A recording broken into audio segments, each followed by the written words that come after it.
어버이 주일입니다. 그래서 어머니의 위대한 신앙 유산이라는 제목을 함께 말씀을 나누기로 원하는데요.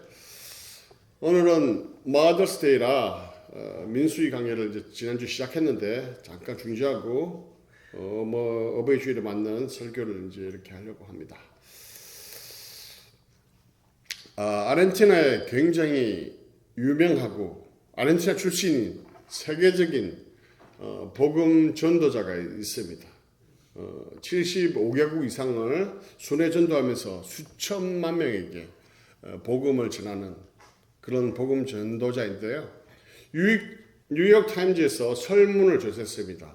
빌리 그레함을 이을 이분이 누가 될지에 대해서 이렇게 설문을 했는데 가장 유력한 후보자가 바로 이분입니다. 누굴까요? 루이스 팔라우라는 목사님입니다. 사실 이분은 돌아가셨습니다. 한 3년 전에, 3, 4년 전에 돌아가셨는데 어쨌든 루이스 팔라우라는 목사님이신데 이분이 이렇게 세계적인 복음 전도자가 될 수 있었던 이유가 뭐냐면 바로 어머니 때문입니다. 어머니. 죄송합니다.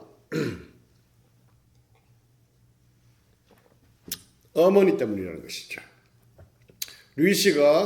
루이스가 어릴 때 아버지가 갑작스러운 병 때문에 세상을 떠납니다. 그래서 가정의 경제가 매우 어려웠습니다. 어머니는 혼자 6명의 자녀를 키웠죠. 그래서 주위 사람들이 재혼을 하라고 했음에도 불구하고 믿음으로 아이들을 키우겠다고 결단을 하고 그것을 거부합니다.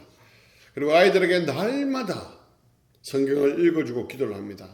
사춘기 때 신앙이 떨어지기 쉽잖아요. 사춘기 때는 더욱더 열심히 기도를 했습니다. 경제적으로도 어렵고 본인의 육신도 병들어 점점점 약해져 갔습니다. 그 가운데 병상에서도 자녀들을 위한 그 믿음의 기도를 멈추지 않았다는 것이죠. 루이스가 사춘기를 통하여 그리고 여러 가지 어려움을 통해서 방황하고 있을 때 어머니인 도리타에서는 아들에게 이렇게 기도하며 이렇게 말했습니다. 루이스야, 너는 하나님의 종이 될 사람이란다. 그 말이 루이스의 그 마음 한편에 이렇게 자리를 잡게 됩니다. 그리고 그 방황하던 시절을 다 끝내고 하나님의 종으로 자신의 인생을 드리게 됩니다. 그리고 지금의 그가 있게 되는 것이죠. 그는 어머니에 대해서 이렇게 고백합니다. 어머니는 우리 가정의 믿음의 기둥이었다. 그녀의 기도가 나를 살렸고 나를 하나님께로 인도했다. 이런 고백을 했습니다.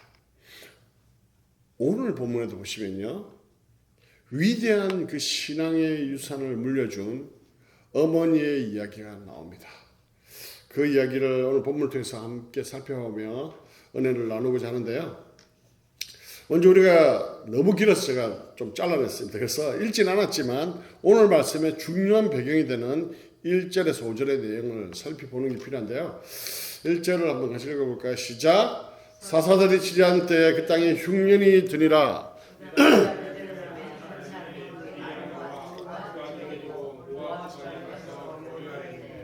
네. 이 보면 이 한 문장 안에, 이 한 절 안에 굉장히 많은 것을 시사하고 있습니다. 사사들이 치리하던 때에, 그리고 흉년이 드리라, 그리고 모압 지방으로 가서 거류하니라. 굉장히 많은 사건과 많은 이야기들이 그 안에 들어있는데요. 제가 지금 말씀드렸던 이 단어들의 공통점이 뭡니까? 뭘까요?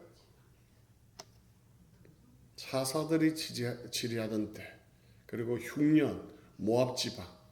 어떤 공통점이 있을까요? 다 부정적인 요소라는 것이죠.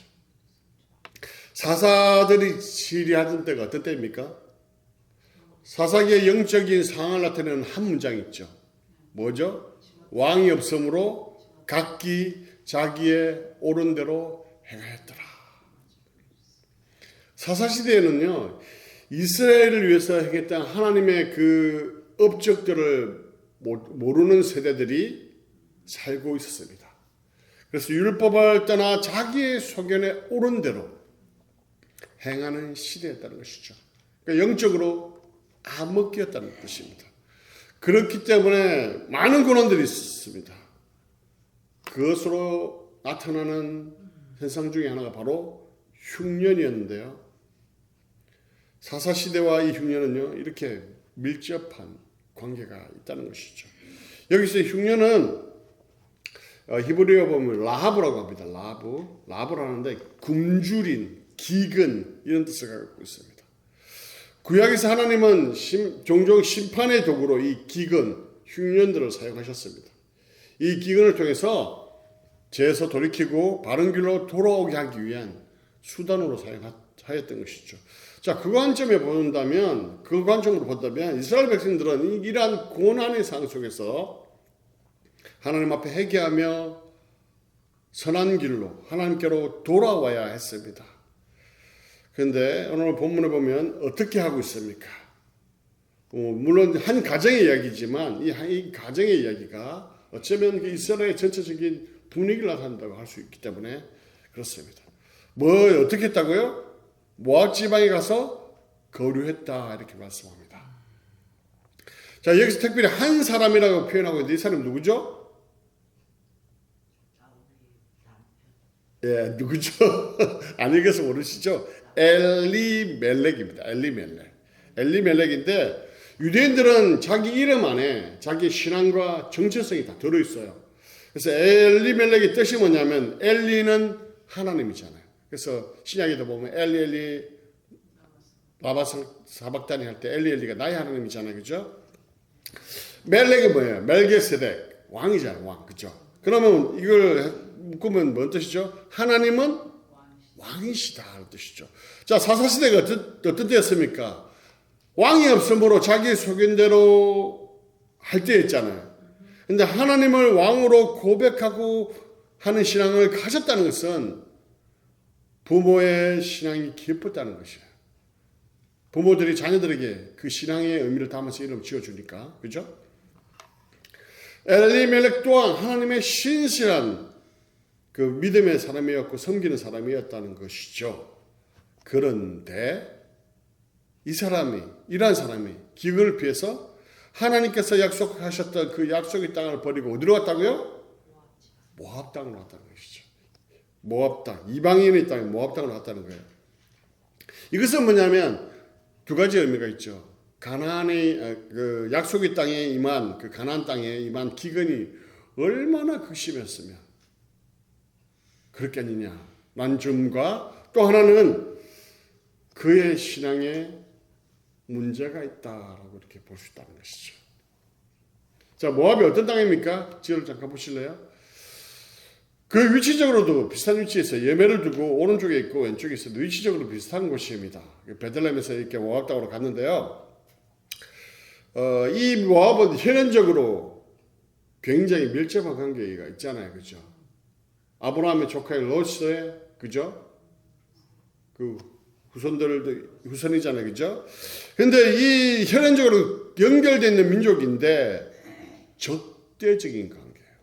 이스라엘을 굉장히 괴롭혔고 이스라엘 백성들이 그래서 가장 혐오하고 싫어하는 민족입니다. 근데 왜 이스라엘 백성이 약속의 땅 베들레헴을 버리고 적대적인 민족의 땅인 이방 땅으로 갈 수밖에 없었을까요? 조금 전에 설명드린 대로 기근이 너무 심하니까 그래서 피해서 잠시 체류하기 위해서, 거류하기 위해서, 체류하기 위해서, 그죠? 잠시 동안 이 약속의 땅을 떠난 것이긴 한데, 제가 예전에 창세기 할 때 기억나시나요? 아브라함이 기근이 심해가 어디로 갔죠? 이집트로 갔다가 굉장히 큰 수모를 당하죠, 그죠? 그걸 우리가 잘 아는 것처럼 이 약속의 땅을 떠난다는 것은 사실은 올바른 선택이라고 볼 수 없는 것이죠. 자, 어쨌든 그들이 그 선택 속에 그곳에 갔습니다. 그랬다면 참 좀 잘 살았으면 좋겠어요. 그죠? 그런 마음이 가득합니다. 그런데 3절에 어떤 일이 일어납니까? 3절 같이 읽겠습니다. 시작.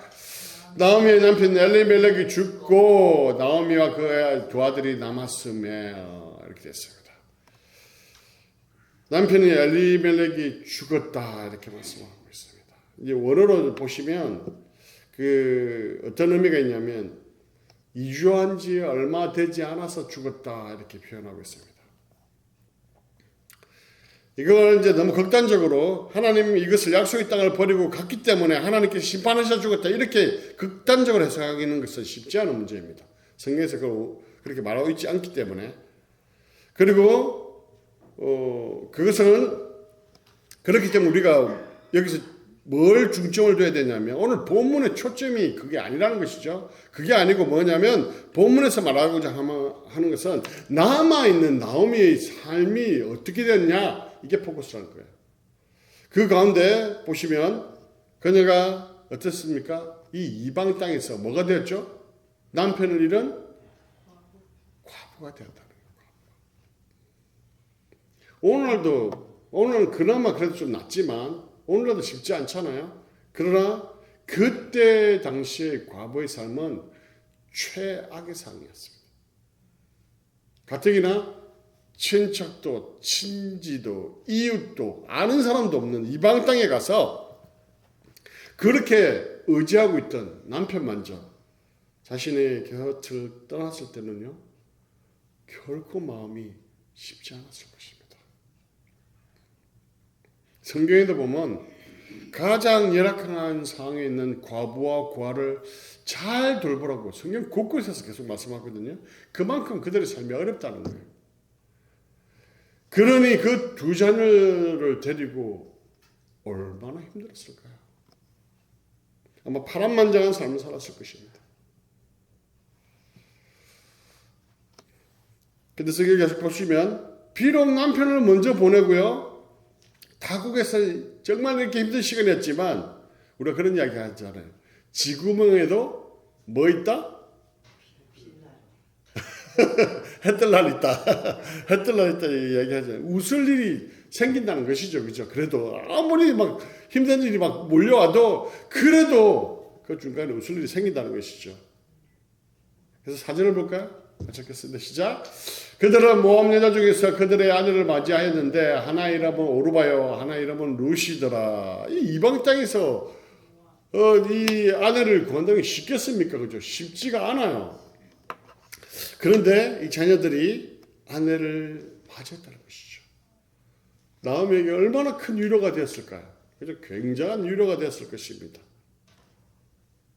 그런데 그게 좀 지속됐으면 얼마나 좋았을까요? 5절 한번 읽어볼까요? 4절 하반절과 5절 같이 읽겠습니다. 시작. 그들이 거기에 거주한 지 10년쯤에 말룡과 기련 두 사람이 다 죽고 그 여인은 두 아들과 남편 뒤에 남았더라. 쉽지 않습니다. 그죠? 예. 아니 어떻게 이런 일이 어떻게 그 인생이 얼마나 기구하면 이런 일이 생기냐는 것이죠. 좀 이제 좀 살만하니까 좀 웃으려고 좀 하니까 남편의 그 이런 아픔을 좀 딛고 좀 살아보려고 하니까 자녀들과 좀 행복하게 살아보려고 하는데 이게 왜 날벼락일까요? 여러분은 이러한 상황이면 어떻게 하시겠습니까?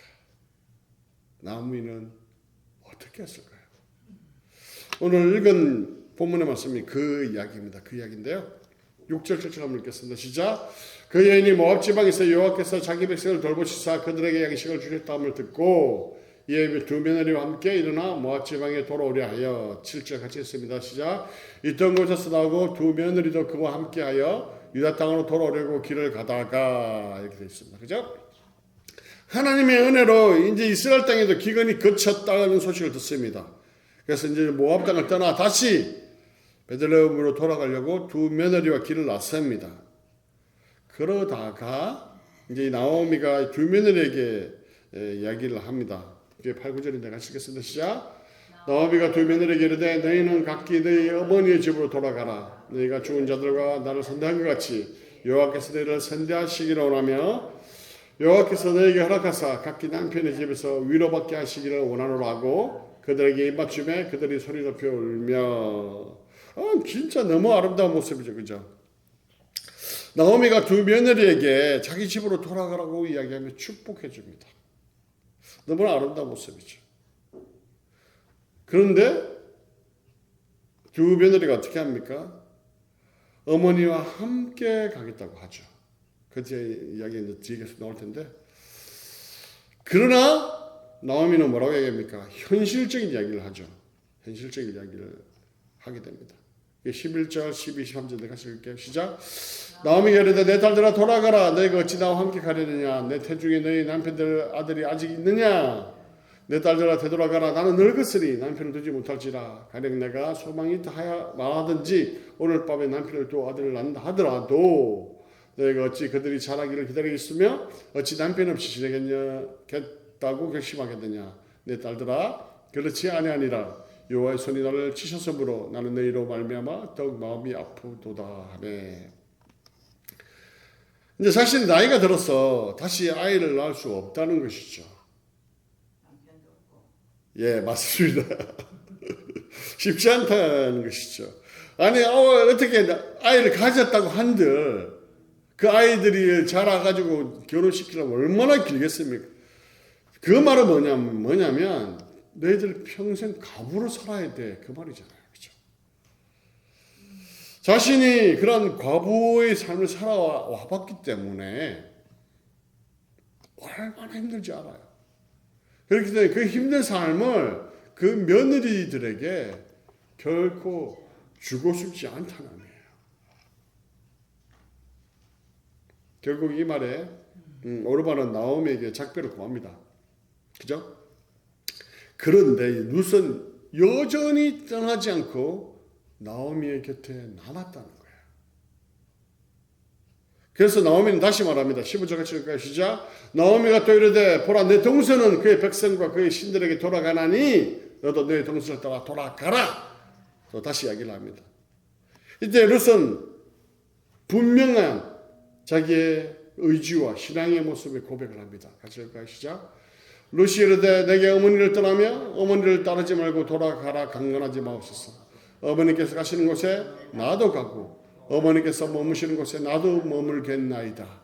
어머니의 백성이 나의 백성이 되고 어머니의 하나님이 나의 하나님이 되시리니 어머니께서 죽으시는 곳에서 나도 죽어 거기 묻힐 것이라. 만일 내가 죽는 일 외에 어머니를 떠나면 여호와께서 내게 벌을 내리시고 더 내리시기를 원하나이다 하는지라. 아멘. 자, 보시면 룻이 이러한 선택을 할 수 있었던 이유가 무엇일까요? 왜 오르바는 떠나가기를 결정하는데 왜 룻은 어머니의 옆에 남기로 결정을 했을까요? 그것은 바로 어머니 나오미의 그 신앙의 모습을 보았기 때문에 그렇습니다. 흉년이라는 그 고난 속에서 너무 힘들어 모압 땅에 와서 살고 있는데 오자마자 남편과 사별하게 됩니다. 그런 고통을 겪습니다. 거기에다가 두 아들마저 먼저 보내야 하는 그런 아픔, 아마 이루 말할 수 없을 것입니다. 우리 한국에서는 자녀를 먼저 보내면 악상이라고 하잖아요. 부모가 먼저 돌아가시고 자녀들이 그것을 잘 치료해줘야 되는데 부모가 그걸 또 하게 될 경우 그걸 그렇게 표현하지 않습니까? 엄마의 입장에서 아들이 한 명도 아니고 두 명을 다 잃는다는 것. 10개월 동안 그 남자들은 사실 좀 잘 모릅니다.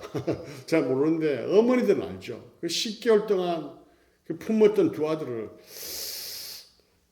이런다는 것은 쉬운 문제가 아닐 거예요. 엄청난 고통이었을 것입니다. 자기도 아마 따라 죽고 싶었을지도 모르겠습니다. 남편이 죽었을 때는 그런 생각 안 할 거예요. 그러나 아들들이 죽었을 때는 그런 생각이 들었을지도 모르겠습니다. 이 정도면 면적신을 살아갈 수 있을까요? 아니, 이 정도면 그냥 신앙이고 내팽개치고 그냥 하나님이고 뭐가 없고 그냥 늘 막 불평 굴면 하늘만 보면 막 그냥 이랬을 것 같습니다. 늘 분노와 화로, 상처로, 아픔으로. 어떤 분은 극단적인 선택을 했을지도 모릅니다. 거기에다가 만약 이런 상황이면요, 여기는 그러실 분 없을 거라고 생각합니다. 이 화를요, 며느리에게 다 풀어요. 네가 우리 집안에 잘못 들어와가지고 그럴 수도 있다는 것이죠. 그 화가 막 넘쳐서 며느리들에게 그렇게 했을지도 모른다는 것이죠. 신세환탄한 비신앙적인 모습으로. 만약 그랬다면 이 며느리들이 붙어 있었겠습니까? 그리고 조금 전에 보았지만 그 헤어지는 모습이 얼마나 아름답습니까? 그죠? 서로 축복해주고 서로 못 헤어져서 그 모습이 어떻게 나왔을까요? 바로 나오미 어머니인 그 나오미의 신앙의 모습에서 나왔다는 것이죠. 그걸 봤다는 것이죠. 그러한 최악의 상해도 있음에도 불구하고 그 나오미는 믿음을 버리지 않았고 신실하게 하나님을 바라보았고 기도하는 삶을 살았다는 것이죠. 그 어머니의 그 신앙의 모습을 이 룻은 보았다는 것입니다. 그리고 자기들에게 어떠한 분노와 불평과 신세환탄 그러한 것들을 자기들에게 쏟지 아니하고 믿음으로 인내하며 신실하게 하나님의 선한 인도를 바라보며 기도하는 그 어머니의 모습을 이 룻이 보아왔다는 것이죠.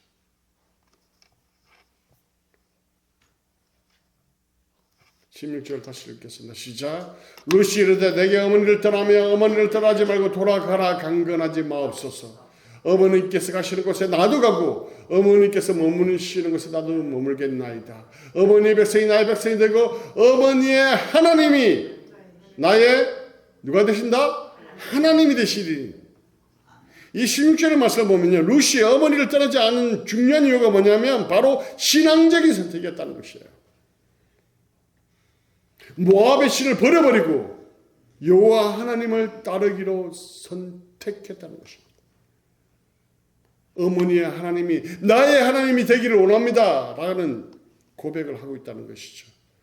우리가 15절을 보면요, 오르바가 그의 신들에게 돌아갔다는 표현을 하는 것과 대조적이죠. 15절 볼까요? 시작. 나오미가 또 이르되 보라 내 동서는 그의 백성과 그의 신들에게 돌아가나니 너도 내 동서 따라 돌아가라 이렇게 하고 있잖아요.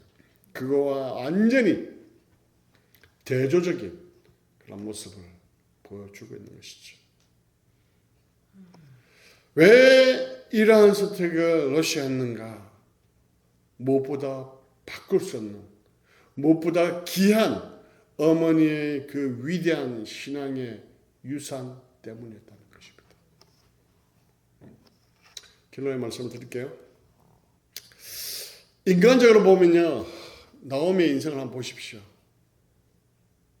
남편을 잃어버렸습니다. 아들들도 잃어버렸습니다. 과부가 되어 경제적으로도 완전히 실패한, 비참한, 실패한 인생과 마찬가지였습니다.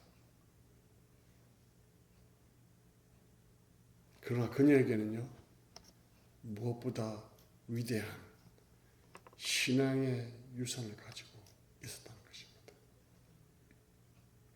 그 위대한 신앙의 유산이 자부에게 주어졌고 그 신앙의 유산은 이어져 바로 예수 그리스도의 계보에까지 이어졌다는 거예요. 한 어머니의 그 위대한 신앙의 유산은요, 예수 그리스도가 탄생하는 엄청난 일을 이루어냈다는 것입니다.